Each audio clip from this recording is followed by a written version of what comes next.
Okey, baru-baru ini heboh berkaitan dengan Windows 11. Okey, menurut kabar yang telah disebarkan oleh Microsoft bahawa terdapat satu pelancaran Windows yang baru pada 24 Jun 2021. Okey, sekarang 21 Jun. Okey, maksudnya 3-4 hari ini akan ada kabar terbaru berkaitan dengan Windows 11.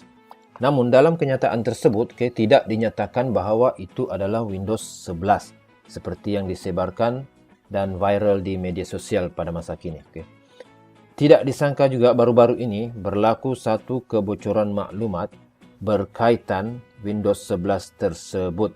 Bahawa kabar yang tersebar itu adalah Windows 11 dan perisian Windows tersebut telah banyak dicuba uji oleh beberapa YouTuber. Itu saya dapat perhatikan pada kebanyakan channel-channel yang membincangkan berkaitan dengan Windows terbaru ini. Saya cuba mencari ISO perisian Windows 11 ini di kebanyakan link-link yang telah diberikan. Namun, kebanyakan daripada link software Windows 11 tersebut telah expired. Dari pengamatan saya, dari beberapa laman-laman channel dan laman-laman YouTube yang membincangkan berkaitan dengan Windows 11 ini, terdapat beberapa maklumat-maklumat menarik yang boleh dikaitkan dengan perisian Windows 11 tersebut. Di sini kita akan bongkar sedikit perkara baru yang mungkin terdapat pada Windows 11 ini.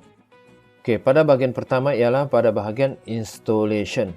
Pada installation, paparan permulaan installation kelihatan masih sama seperti anda membuat proses installation Windows 10.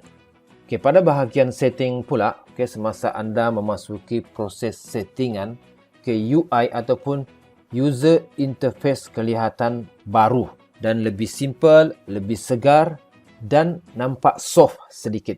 Dalam proses ini sudah kelihatan beberapa perbezaan-perbezaan UI dengan Windows 10. Namun step by step cara settingan dilakukan tidak jauh berbeza semasa anda membuat settingan pada Windows 10. Seterusnya pada bahagian logo startup. Di sini logo startup yang muncul di awal kita menghidupkan komputer adalah berbentuk kotak. Kelihatan simple dan menarik. Seterusnya setelah memasuki Windows First Impression, saya amat teruja melihat tampilan keseluruhan Windows 11 ini. Terdapat beberapa pembaikan visual atau user interface yang telah dilakukan yang kelihatannya lebih segar, susun aturnya yang lebih menarik. Itu first impression berkaitan dengan keseluruhan paparan UI pada bahagian depan Microsoft 11 ini. Pada bahagian taskbar pula, taskbar telah dipindahkan di bahagian tengah, seolah-olah seperti anda menggunakan komputer Apple. Kebanyakan komputer Apple, duduk taskbarnya adalah pada bahagian tengah. Namun taskbar ini boleh anda pindahkan ke bahagian kiri melalui beberapa settingan yang dilakukan pada bahagian taskbar.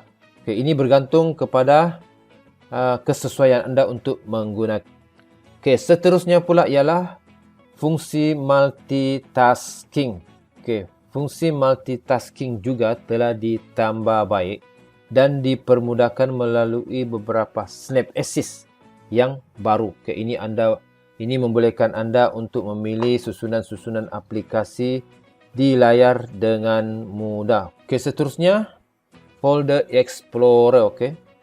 Jika anda memasuki folder explorer, di sini beberapa ikon yang digunakan telah diperbaharui dengan pemandangan yang berwarna-warni. Ikon-ikon itu kelihatannya berbeza dari segi warna dan ia kelihatan lebih hidup dan lebih menarik. Namun ikon-ikon pada bahagian Quick Express itu masih sama seperti Windows 10. Begitu juga pada bahagian menu folder explorer tersebut, masih sama tampilannya seperti Windows 10. Pada bahagian butang Maximize, di sini ada sedikit pembaharuan yang dilakukan oleh Microsoft terhadap Windows 11 ini. Di sini disediakan beberapa template pilihan yang membolehkan Anda membuka beberapa tingkap dalam satu skrin yang sama tanpa perlu Anda mengatur saiz tingkap tersebut. Itu tampilan yang baru yang telah dibuat terhadap Windows 11 itu. Ini adalah beberapa perkara-perkara baru yang telah dimasukkan ke dalam Windows 11 ini. Secara keseluruhan, kepada pendapat saya dan pada pengamatan saya, perubahan besar yang ditampilkan oleh Microsoft di dalam Windows 11 ini hanyalah pada bahagian UI-nya sahaja. UI-nya kelihatan lebih segar, lebih menarik, dengan beberapa fungsi capaian yang dipermudahkan. Namun, ini hanyalah kebocoran yang belum dipastikan kesahihannya secara keseluruhannya. Saya mengharapkan ada lebih perubahan yang akan ditampilkan oleh Microsoft di dalam Windows 11 ini yang akan dilancarkan tidak lama lagi. Dan ya, itu saja berkaitan dengan Windows 11. Kita tunggu apa yang baru daripada Microsoft berkaitan dengan Windows terbaru yang mereka nyatakan tersebut. Setakat itu saja, sehingga kita berjumpa lagi. Bye-bye.